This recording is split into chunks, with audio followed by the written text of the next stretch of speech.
By all appearances, he was everything a 1970s American success story was supposed to be. Clean-cut, well-spoken, ambitious, a law student, a political volunteer. The kind of guy people trusted instantly. Women called him handsome. Professors praised his intelligence. Friends said he was going places. And he was, just not where anyone imagined. While Ted Bundy shook hands at political rallies and studied case law in crowded libraries, he was also stalking college campuses, dark parking lots, and quiet streets, hunting. He blended into crowds by day, then disappeared into the night to commit acts so brutal that investigators at first refused to believe one man could be responsible. This is the story of Ted Bundy's double life. How a charming, ambitious young man managed to convince the world he was harmless, even as he became one of the most infamous serial killers in history. Viewer discretion is strongly advised. In this video, we're going to peel back the carefully constructed mask that Ted Bundy wore for years. We'll look at how he built a respectable public identity.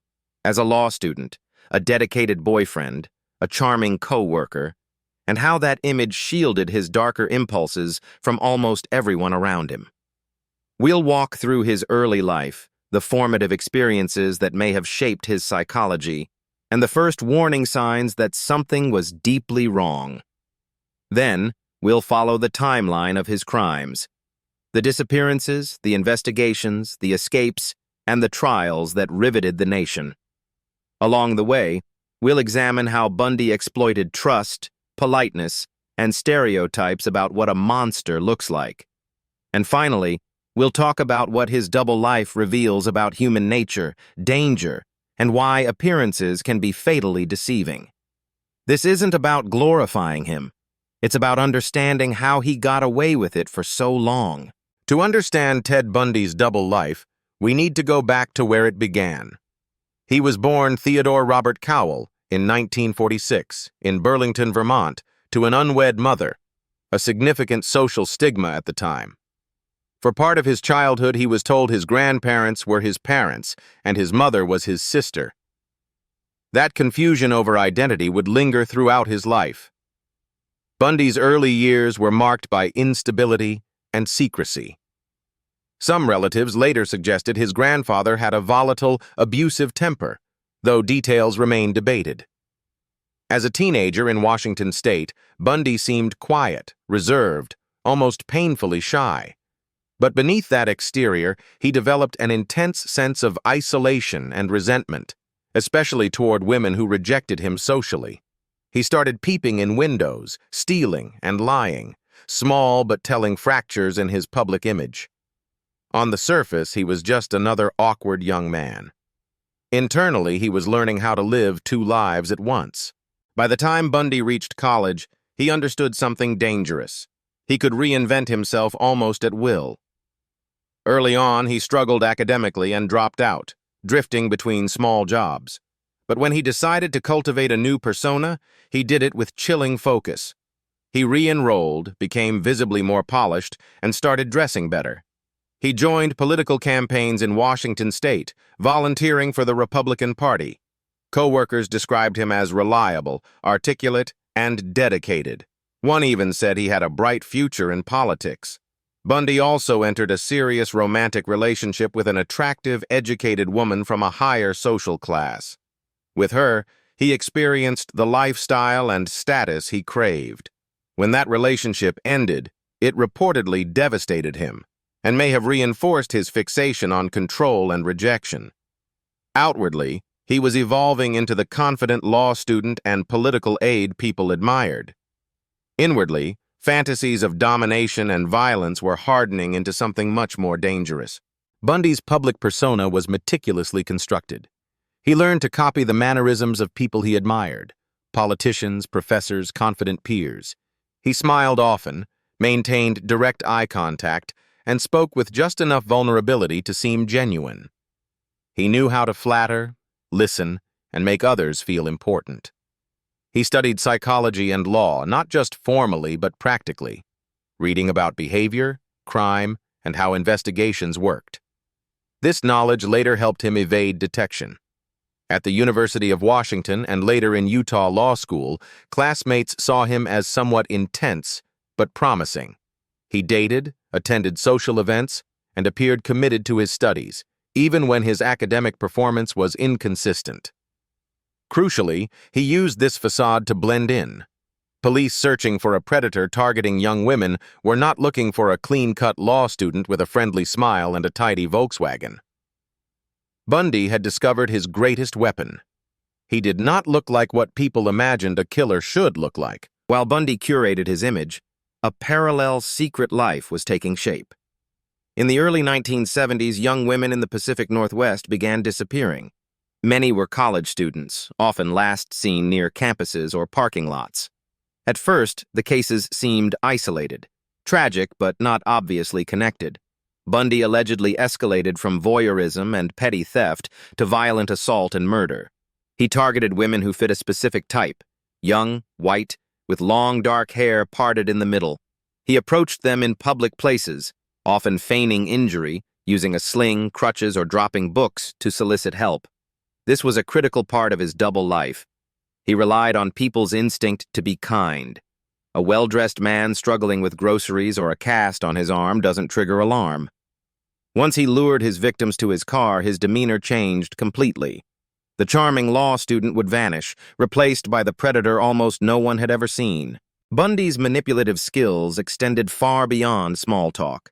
He intuitively understood social cues and how to weaponize them. He often presented himself as harmless, even slightly vulnerable, injured arm, soft-spoken tone, polite language. He disarmed suspicion by appearing exactly like the kind of man women were taught was safe. He also studied his environment. Bundy chose crowded but chaotic locations, lake parks, college campuses, shopping areas, where a brief interaction wouldn't seem suspicious. Witnesses would later recall a nice-looking guy asking for help, but rarely considered him threatening in the moment. Psychologists describe this as instrumental charm. He wasn't charismatic out of genuine warmth. He used charm as a tool to get what he wanted. That same skill set helped him at work, in relationships, and in politics. It's what made his double life possible. The behaviors that won trust in daylight were the very ones that delivered victims into danger at night. As disappearances mounted in Washington and Oregon, investigators slowly realized they were dealing with a serial offender. Women vanished from campuses and neighborhoods with chilling regularity. Witness reports coalesced around a few details: a tan Volkswagen Beetle, a man named Ted, and a courteous, educated-sounding voice. Still, the idea that an aspiring law student involved in politics could be responsible seemed unthinkable to many. Bundy's girlfriend, friends, and even a former co-worker grew uneasy enough to report him as a possible suspect when police released information. Authorities in multiple states received tips naming Ted Bundy, but communication between jurisdictions was fragmented. There were no centralized databases or quick ways to connect patterns across state lines. Bundy took advantage of this, moving between Washington, Utah, and Colorado. Each new location offered fresh opportunities and a clean slate. All the while, he maintained his respectable facade, dating, attending classes, and appearing outwardly calm as the manhunt intensified around him. Ted Bundy's romantic and social life provides some of the most disturbing evidence of his double existence. He maintained long-term relationships with women who later said he could be affectionate, thoughtful, and at times deeply attentive. They had no idea he was committing murders during the same periods they were planning vacations or discussing marriage. He remembered birthdays, cooked meals, helped with chores, and played with children. These behaviors weren't acts of sudden conscience. They were part of his performance of normalcy. Bundy compartmentalized his life so completely that he could switch roles within hours, visiting a girlfriend after an attack, then returning to his studies the next day. Some partners did notice red flags: unexplained absences, sudden mood shifts, stolen items, or unsettling comments.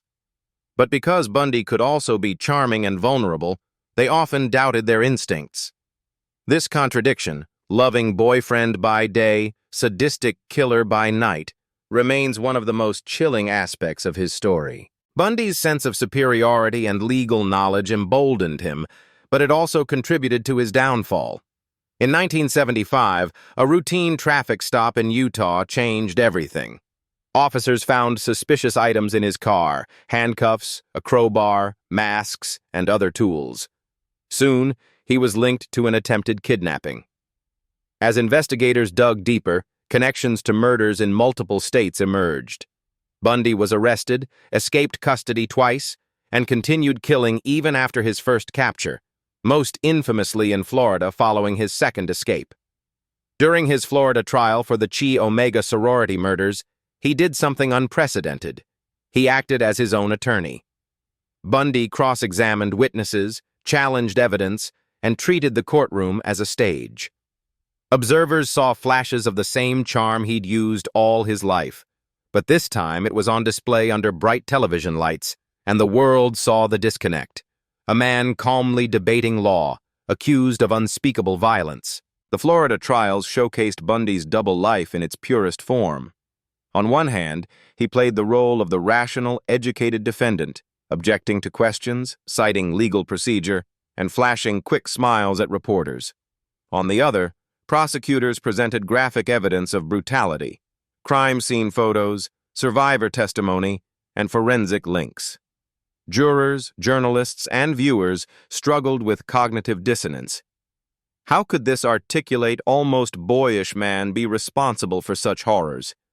Some spectators, mostly women, even developed a fascination with him, convinced he was too normal to be guilty. Bundy seemed to feed off the attention, cracking jokes, flirting, and enjoying the spectacle. His courtroom marriage proposal to a witness, a former co-worker, was both bizarre and revealing. It wasn't about love. It was a final assertion of control, performed publicly. Ultimately, the performance failed. He was convicted and sentenced to death, but the image he crafted still clouded public understanding. Psychologists and criminologists have spent decades dissecting Bundy's mind. Many describe him as a textbook example of psychopathy: superficial charm, lack of empathy, manipulativeness, and a profound inability to feel genuine remorse. He could mimic normal emotions, concern, affection, even sorrow, but they appeared to serve his goals rather than arise from real feeling. His double life depended on compartmentalization.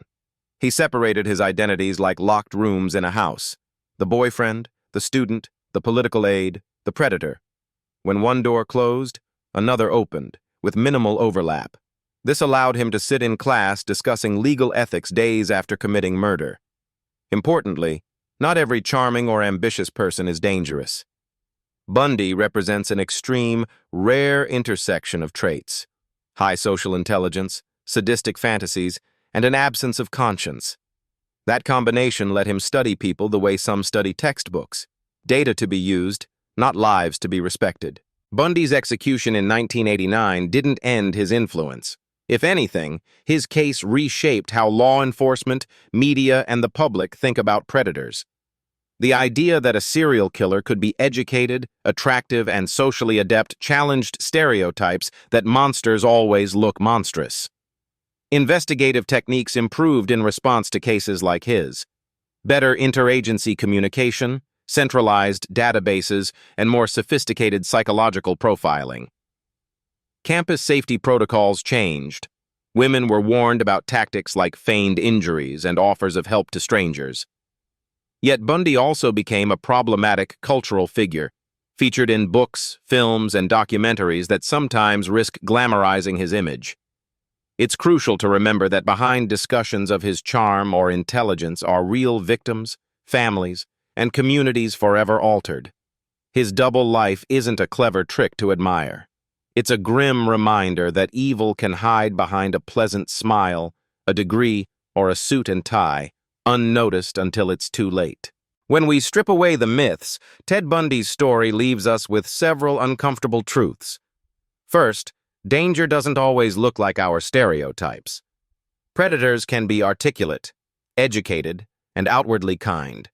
Bundy exploited that blind spot relentlessly. Second, charm is not the same as character. He used likability as camouflage, a way to bypass people's boundaries. His victims weren't naive. They were responding the way society encourages, being helpful, polite, and trusting. The fault lies with him, not with them. Third, systems matter. Poor communication between jurisdictions, limited forensic tools, and reluctance to suspect a respectable man all helped him operate longer. Finally, his double life underscores the importance of listening to discomfort, those subtle red flags we sometimes ignore.